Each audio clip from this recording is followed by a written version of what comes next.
so delighted that you can be here, and I'm so delighted to have a chance to connect with you all. So these sessions are going to be an ongoing series of meditation classes.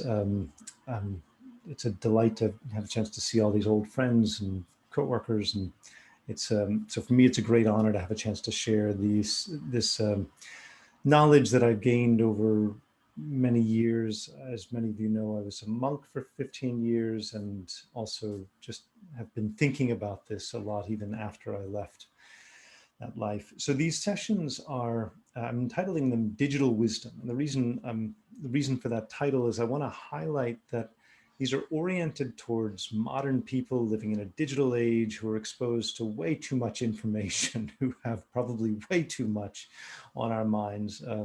We've got all kinds of ideas going on. There's, we realize human knowledge is exploding, right? So traditional systems of knowledge were very fixed. You would inherit maybe wisdom from your parents or from a teacher in your village or something like that, generation after generation.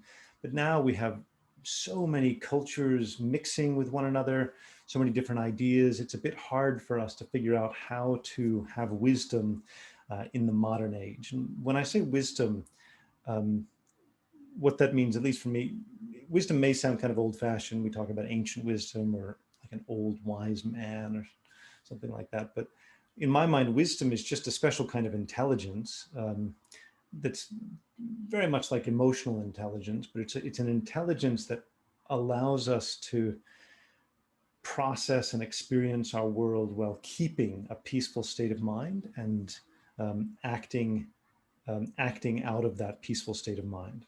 That's maybe a nice succinct definition. So it's a way of interpreting the world, encountering difficult situations, wonderful, fortunate circumstances, whatever it is, but still keeping our own inner peace and being able to act out of that inner peace no matter what the circumstances are. So that's the kind of wisdom that we want to train in. And so I've created this community. There's a Slack channel, if you haven't already joined the Slack channel. The purpose of that is really to bring everybody together, to give a chance for ongoing discussion, give a chance for us to basically create some small digital community. And this, obviously, we're all, as one of my friends said recently, if you can't venture out these days, you might as well venture in. So venturing into the inner world.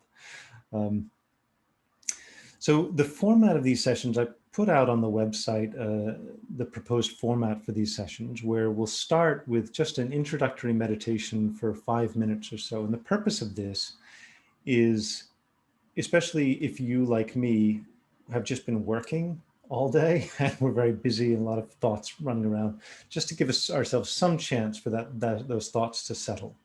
So the preliminary meditations for that, just to let our mind settle, let ourselves relax a little bit.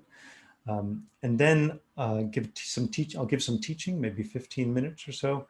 And the purpose of that is to help to fill out our conceptual understanding, our mental understanding of what meditation is and how we can approach that and how we can approach different situations. And then I'll do a meditation for about 10 minutes.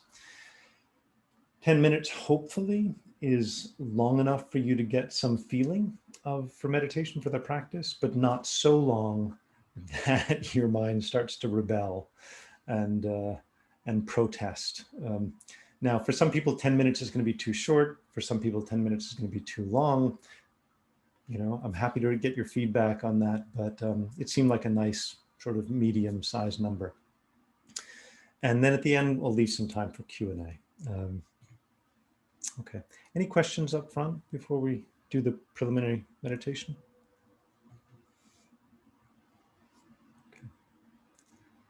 All right. So what we'll do for this preliminary meditation, I'm going to focus on more or less the same meditation a lot. And the meditation we'll focus on is the most fundamental meditation. You may have received similar meditations before, but the idea is becoming aware of our body and beginning to just settle our mind back into our body. So you can close your eyes if that helps to prevent distractions. You can leave your eyes open if you like to help helps you to blend your meditation experience with your daily waking experience. And then we try to sit upright. And the idea with that, normally, if you're comfortable sitting upright, it helps to keep your mind alert, helps to keep us from falling asleep.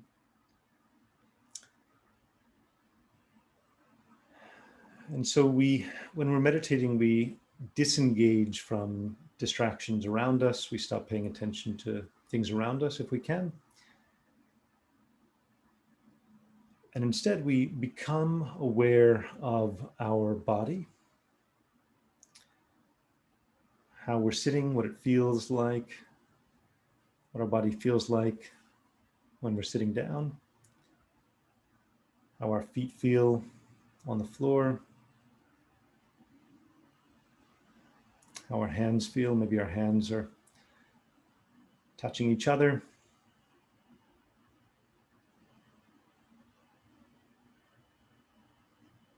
The temperature in our room.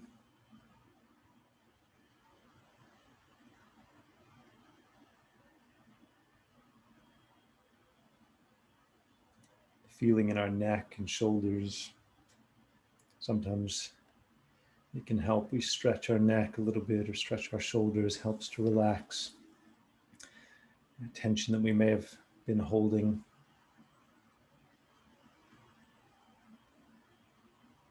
It's very helpful just taking a deep breath in and then a deep breath out. Just triggers some relaxation.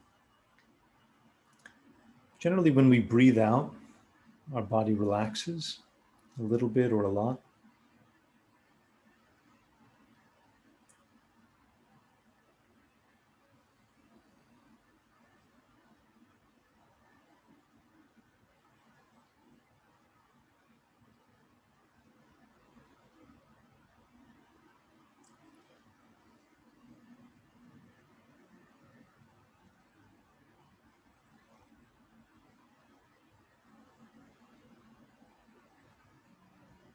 And it can help to take some longer breaths in the beginning, just a deep breath in, a deep breath out. Just helps us to settle in.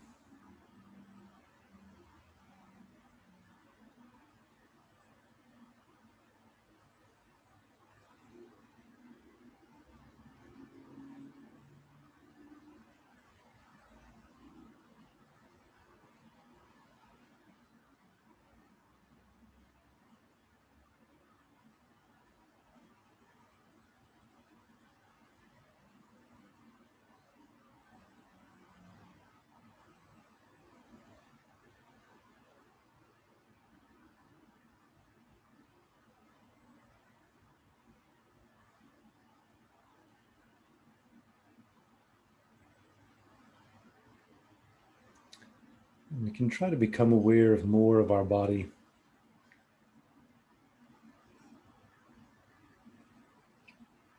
Feel this web or mesh of nerves surrounding our body. All of the subtle sensations. Areas of discomfort or areas of comfort. Areas of tension or areas of relaxation.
We can open our eyes if our eyes are closed, and we can gradually arise from our meditation.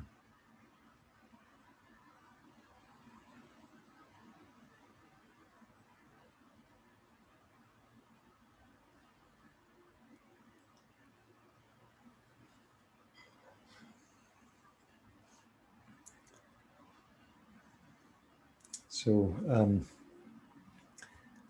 hopefully you got some experience, even a tiny, tiny experience of settling in a little bit and relaxing a little bit. The power of doing meditation class together is that there's a little bit of a group energy. There's a bit of a group momentum.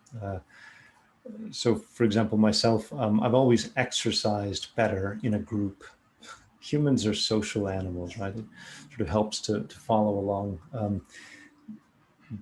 It doesn't mean that that's always the way we need to approach meditation or exercise, but hopefully these classes give some opportunity to create some momentum and some energy around meditation for you. I'm offering these classes so you can take them at 3 levels. There's 3 levels. The first level is just curious. You can pop in anytime or not. You can listen to the recordings online. I'll post them on YouTube. So just to get a little bit of a taste. Hopefully some people will find that beneficial. The second level is to help to give that momentum, what I call following along, that will have these meditation classes twice a week. So creating a regular cadence. So if you want to use these to help to anchor, to anchor some meditation in your life, let's say you've had a wish to meditate for a long time in some cases. Sometimes people have had a wish to meditate for years, but have struggled to anchor it in their daily life. So these classes can help with that. Creating a placeholder twice a week in your life, in your experience, where you can just return to some state of peace into this practice. And the third level is as a springboard, or to allow you to go deeper. And so if, for example, you want to start to practice a little bit of meditation every day, then these classes can be a helpful anchor and reminder through your week, but then you can take more time. For example, if the 5-minute meditation or 10-minute meditation seems too short, then that's a sign that maybe you want to meditate for longer on your own. And you can use these classes to maybe give a little guidance, or you can come and ask questions. So all of these levels are great. What I wanted to talk about today was just some of the basics of the modern way of discussing meditation, involving the brain and the nervous system, and what this is not actually. My background and training was not in cognitive science, and not in neurology, not in psychology, but I know the basics, and I think some of that education is really helpful for us to understand what are we doing when we're meditating.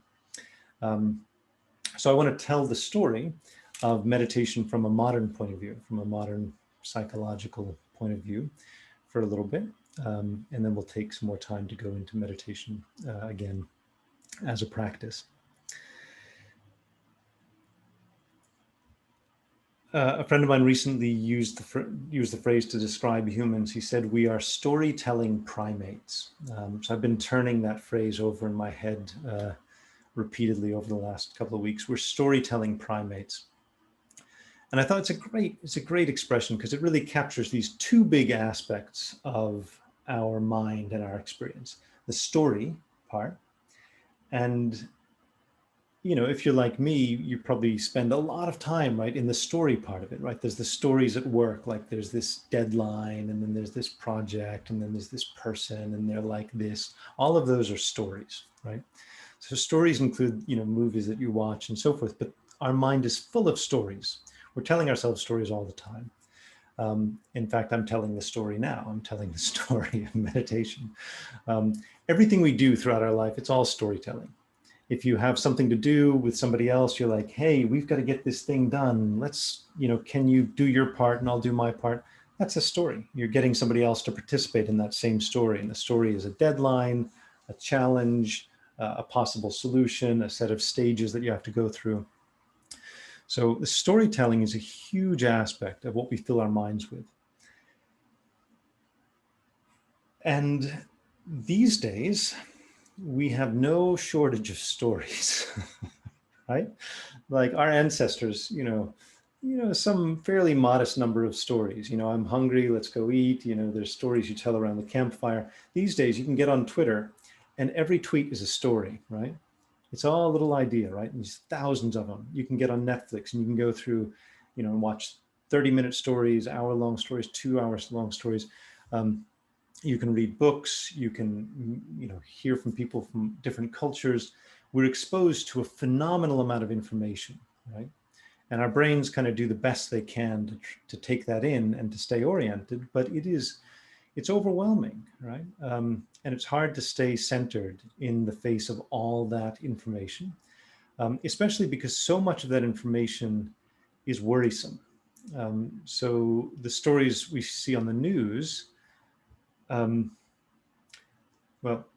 backing up a little bit, a really good TV show is full of cliffhangers. At every pause, there's a cliffhanger to bring you back, right? At the end of every session, there's a cliffhanger to keep you engaged, keep you going. The news is full of cliffhangers. It's full of things to keep us plugged in and engaged and so forth. And the cliffhangers are always, generally, they're around some kind of a suspense, right? Some kind of danger, occasionally a solution, occasionally solutions, mostly dangers, bad news. And so we're exposed to like concentrated dangerous news.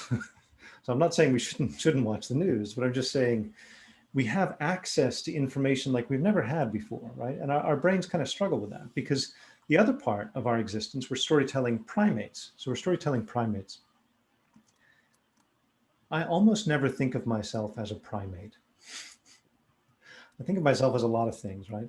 But I almost never think of myself as a primate. But it's kind of it feels a little bit lowly, right? Like an animal. I don't like thinking of myself as an animal. I'm a human, very dignified, or I'm a professional or something like that. But if you think of yourself as a primate, lots of stuff starts to make sense. Why are you attracted to males or females of this species, but not males or females of other species? There's no other species that I really particularly care about whether they're males or females, right? Only humans, right? But there's something like our minds attenuate or attune immediately to like, oh, male, female, attractive, unattractive. Like our minds are so good at finding these patterns, right? Our minds are really good at obsessing over things like food. And so we're primates, which means on a fundamental level, we're pretty simple creatures. And we have amazing capacity for rationality, but that's not necessarily the majority of what's going on in our minds on a day-to-day basis. So if you think of yourself as a rational creature, you will be very frustrated with yourself. At least that's my experience. There's a lot of, I'm a fairly rational person, I would say, but there's a lot of what fills our mind that's not very rational, right? A lot of self-criticism, self-doubt, a lot of worrying about do I fit in or do I not fit in, unreasonable distraction towards people that we find attractive or unattractive, the in-group or the out-group, who's my tribe, who's not my tribe. Our minds are full of this kind of stuff. And so if you think of yourself as a primate, it helps you to have a bit more patience. So for example, if you were raising a primate at home, you'd realize you need to be a little bit skillful with it to get it to be peaceful and happy. And so meditation, I think, is an incredibly powerful way of helping us to deal with these different levels of our mind, right? These incredible digital age stories that we can tell, where we know so much about science, or the world around us. We know so many stories. We have superhuman knowledge from the point of view of every previous generation. The access to information is superhuman. But at the same time, we're very simple primates. Right? These are two very, very different levels that we're operating on simultaneously. And so meditation, I think, is a very, very nice, powerful way to sort of liaise between these two levels. And so if you read even some simple articles about the science of mindfulness or the science of meditation, sometimes they get into things like the limbic system, this emotional system, the very core of our brain, or the prefrontal cortex, which deals with decision making, the cerebral cortex with all this higher rationality. And I barely know these names, right? But one of the best explanations I've heard is that if you think about what's going on in your body, our body is actually like it's a web of nerves, right? Every part of our body has a sensory capacity, right? You can touch every part of your body almost. You can feel something. So it's like your body is a mesh or a web of nerves everywhere, tiny, tiny, tiny, tiny. And each of them, some of them are actively experiencing things, and some of them, at any given moment, some of our nerves are actively experiencing things, and some of them are not currently experiencing things, but they're waiting. There's an ability to perceive that's distributed throughout our whole body. And we tend to think of our mind as just being in our head, in our brain, and because our senses are up here, we kind of feel like we're this little, sometimes we feel like we're just a head dragging a body around behind us. At least I do, because I'm always thinking. But our body has these nerves all throughout it. And there's two parts of our nervous system that are worth kind of knowing. The one is called the sympathetic nervous system, which is sometimes called your fight or flight responses. And the sympathetic nervous system is what's responsible for our stress reactions, to get us ready to either fight or to flee. So when your sympathetic nervous system is active, either someone's following you in a dark street and you're getting a little nervous, or you watch a movie where someone is following someone, and there's some tension building. What happens is, even down to our hair pores, you can begin to feel a little bit of sweat forming, a little bit of blood starts flowing to the muscles. Every aspect of our body kind of activates with that sympathetic nervous system. But there's another part of our nervous system called the parasympathetic nervous system that's responsible for, it's sometimes called the rest and digest nervous system. And that's responsible for soothing us, for settling us down, settling into the reaction where we're resting or digesting. And there's a general feeling of well-being that's associated with that. And so if you've, I'm thinking about times where I've gone hiking or camping, right? And you go out, you're walking, hours and hours, and you're tired, and then you sit down by the campfire, and you're just decompressing, and you're just so relaxing, or you plop down on your couch if you're at home. Then your sympathetic nervous system, or your parasympathetic nervous system is kicking in, and there's just a sense of well-being, relaxation, peace. Muscles unwind. If you get a massage, same thing, stimulating your parasympathetic nervous system. Now, these two parts of the nervous system, if you look at like pictures on the web of how they work, they both go to the brain and they come out of the brain, right? So it's like sympathetic nervous system traces up to the brain, and the parasympathetic nervous system traces out of the brain. So the brain kind of moderating all of this and trying to give us advice about which one we should activate at any given time. Is this a situation that calls for stress, fight and flight response, or is this a situation that calls for rest and relaxation? And with all of these stories going on, with these incredible, anxiety-provoking stories, And especially with our ability to remember these things and to hold on to them, even when there's no imminent danger, um, our mind can keep us in a state of stress almost all the time. And so we have generalized anxiety or generalized stress, even if we don't know it, even if we don't really realize that that's happening. And it's actually held in our body. So our body helps. Um, there's actually two-way communications. Our brain can send our body messages, okay, stress or relaxation, but our body can send messages back to our brain, right? If we're having some sort of stressful like feeling in our body, like if you ever had a feeling where, have you ever encountered someone where you just didn't really like them somehow and you just feel a little bit like prickly and uncomfortable around them, but you don't quite know why? You're like, why do I not like this person? And then you try to figure out a story to explain why you don't like this person. You're like, well, probably because, I think they're judging me, or probably because, I don't like I don't like their accent or something. So we try to tell ourselves stories, but what we're actually doing is we're having a visceral feeling, a somatic sensory feeling of discomfort and tension. And our body is actually sending that message to our brain, and then our brain's trying to figure out why. And so it can kind of go both ways. What we're doing in meditation is we're trying to, the most basic meditation, the one that we did at the beginning, the one that we'll do in just a couple of minutes, is meditating on the body and actually tapping into and getting a feeling for the body itself. Because we're normally not aware of our own body, we're not really feeling it. So we tap into the body, we become aware of it, and then we can gradually start nudging it in the direction of relaxation. We can start sending our body some suggestions or inviting it to relax. Just gently, we're not forcing it to relax, we're just inviting it to relax.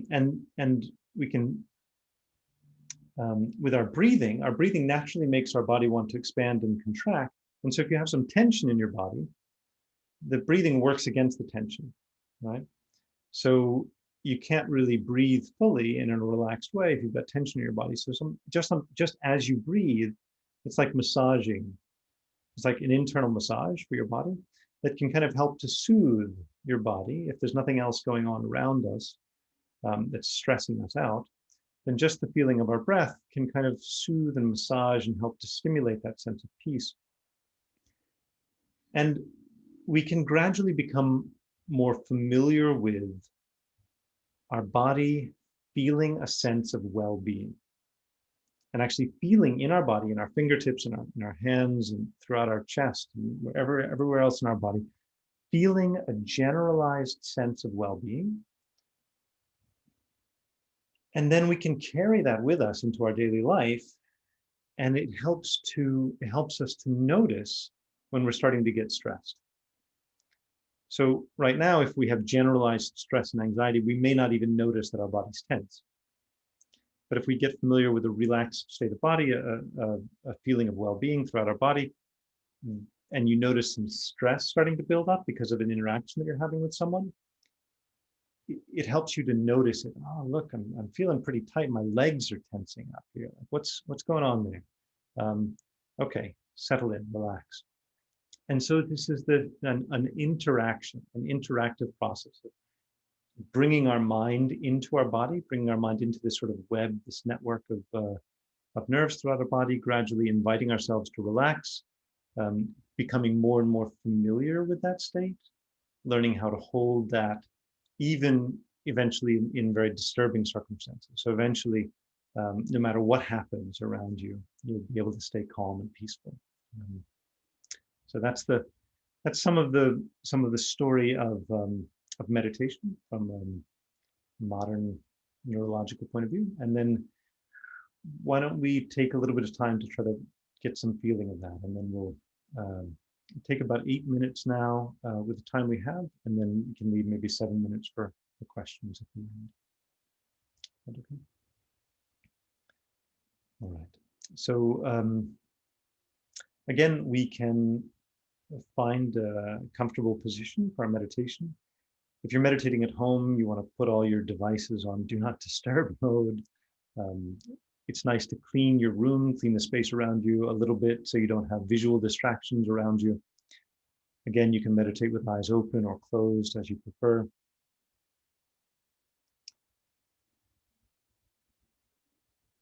So we can start just by taking a deep breath, letting it out.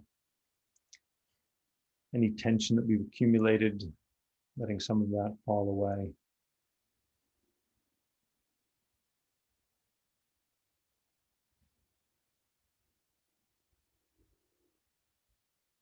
And just start by becoming aware of the soles of your feet.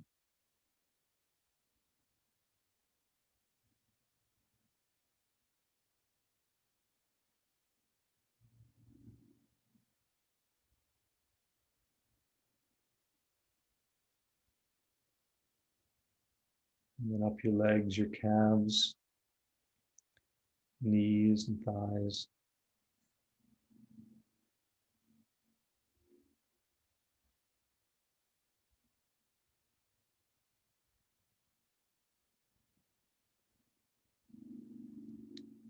And up through your pelvis, and through your abdomen.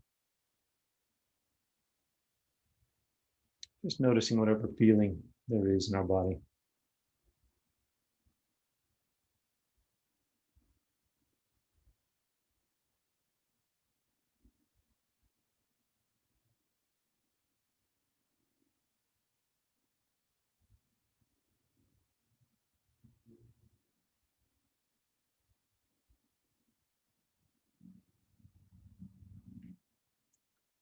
You can feel through our back,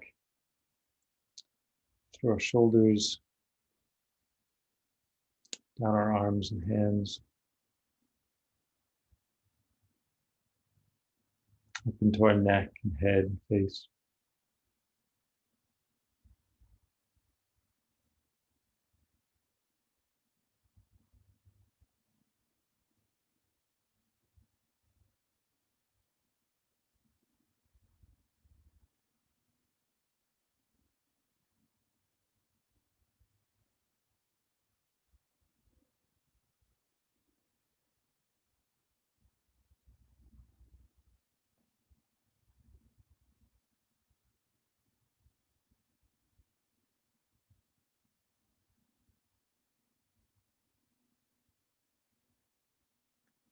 And we may notice the feeling of our breath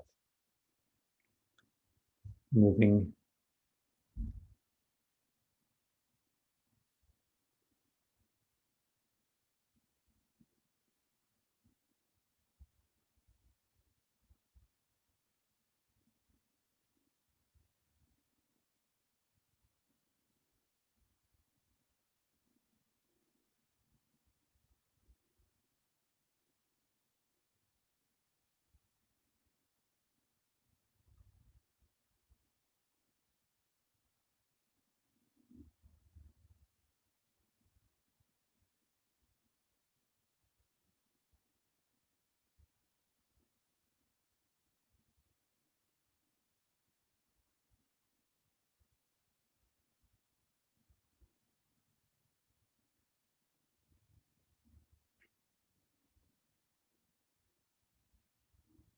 And as we exhale, we may notice some relaxation. Just invite our body to feel more relaxed, feel some sense of well-being, peace.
And try to feel our body from the inside.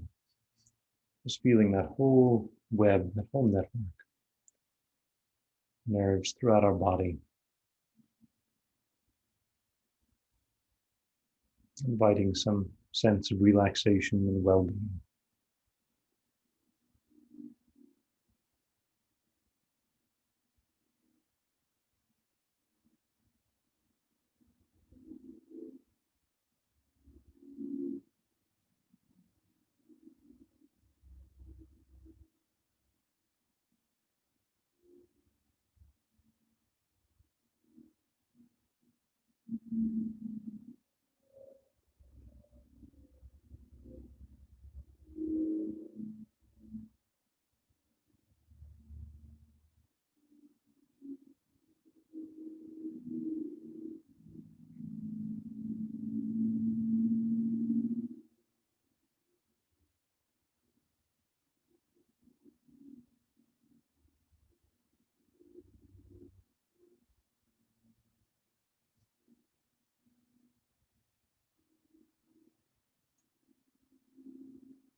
And then you can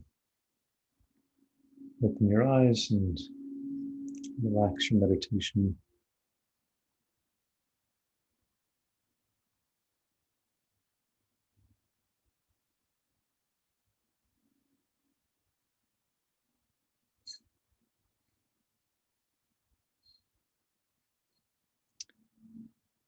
So even while we're discussing or going through our activities, we can try to keep some awareness of our body, try to keep this called mindfulness of the body, even throughout our activities. But I'd love to invite if you guys have questions or thoughts to share now for a little bit.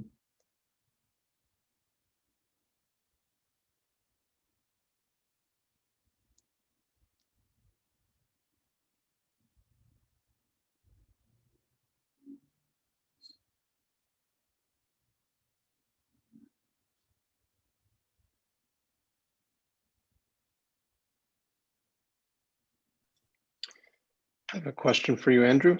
Yeah, John. I've heard differing viewpoints on caffeine consumption with regard to meditation practice. Most of the retreats I've been on have, not had any coffee and kind of discouraged it. But then I was listening to a talk from a monk who says he has coffee before every meditation. So yeah, I was just wondering if you have any views on that, or if you could talk about that for a minute. It's a good question. I'd say it's kind of a personal decision. It's an area where most people have quite a lot of experience, one way or the other, either taking it or not taking it, and what kinds, and there's a lot of factors and considerations. I didn't drink any caffeine for a long time, like 15 years or something like that. And I drink some caffeine these days because it helps. I get migraines sometimes when I wake up, so drinking caffeine helps to prevent that. But it definitely, I feel like it throws my energy levels off a little bit. Like if I take a lot of caffeine in the morning, like if I have coffee or something, I definitely crash a bit in the late afternoon and the evening. So it makes my energy levels a bit more out of my own control, out of my willful control. I noticed when I was not doing caffeine for a long time, my energy levels were pretty much under my control. So 9 o'clock at night, if I still have a lot of work to do, I could just keep going for a bunch more hours and I could summon up the energy just through force of willpower. But I think caffeine, there's that trade-off, right? You get the short-term benefit of some central nervous system stimulation and the extra superhuman powers of thought that you could use for your meditation, have the world's most powerful meditation if you want. But there's some crash, right? Because it drains our body of it drains some of that nervous system energy. So that's not a prescription. There's a long history of, yeah. So that's not, so I'm just evading answering your question in a definitive way. But I would say I have experienced the benefits of going many, many years with no caffeine consumption and feeling like my energy was more under my control. But I've also experienced the benefits of you have a little bit of caffeine before taking a test or something like that, and you perform better on the test because your brain's a bit more. I think that's just down to that primate part. We're physical creatures in a sense, and we're subject to these physical limitations and so forth. And we just need to kind of work with that as best we can. And there's not maybe one perfect answer.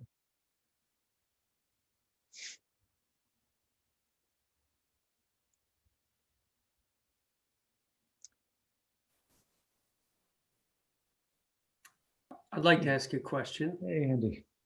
Yeah. Hi, Andrew. I would love to hear you share thoughts on kind of whether you have any advice about physically where one can shift consciousness. So you guided us a little bit from soles of the feet, through legs up into the body. And when you weren't speaking, I sort of had this instinct to kind of send my awareness to certain parts of my body. And I'm curious if you have a systematic approach to that, or just any thoughts in general about how to kind of direct awareness through the physical body. That's great. There's a lot of formal systems, meditating on the feeling of inner energies within the body. For example, on a simple level, there's systems of just, tensing up your muscles and then letting them go to get that experience of relaxation. But I think the organic process of just, if your mind feels like, it could use some attention in a certain part of the body, there's a bodily intelligence there that's giving you information that nobody outside of you could give. And so having some deference to that bodily wisdom, I think is powerful. And I think if the formal systems where, people are guided through, meditating on this part of the body or that part of the body, sometimes it's hard to get into that if we only have a small amount of time in our days for meditation, right? Often these are systems that have been built by people who are meditating full time, or very sophisticated visualizations and so forth, and they can be a bit hard for us to step into on a moment's notice. But if we're in a situation where we have just a fairly small amount of time to meditate relatively, then just letting our body, doing a little bit of physical stretching if that's useful, and then letting our body guide us a bit is very powerful. If there's one most magical spot, though, it's in the heart. It's like feeling like your mind is relaxing into the heart, out of the head and into the heart. And I'm a very, very cerebral person. Even among my monk friends, one of them said I'm like Mr. Spock. So I'm a very cerebral person. So the movement down into the heart, there's something very special in that area, to sort of relax and enter a more emotional space, a more emotionally attuned space. So having your sense of awareness sort of distributed through the whole body, paying special attention if there's a part that feels like it needs a bit of love, and definitely trying to relax into the heart as much as we can.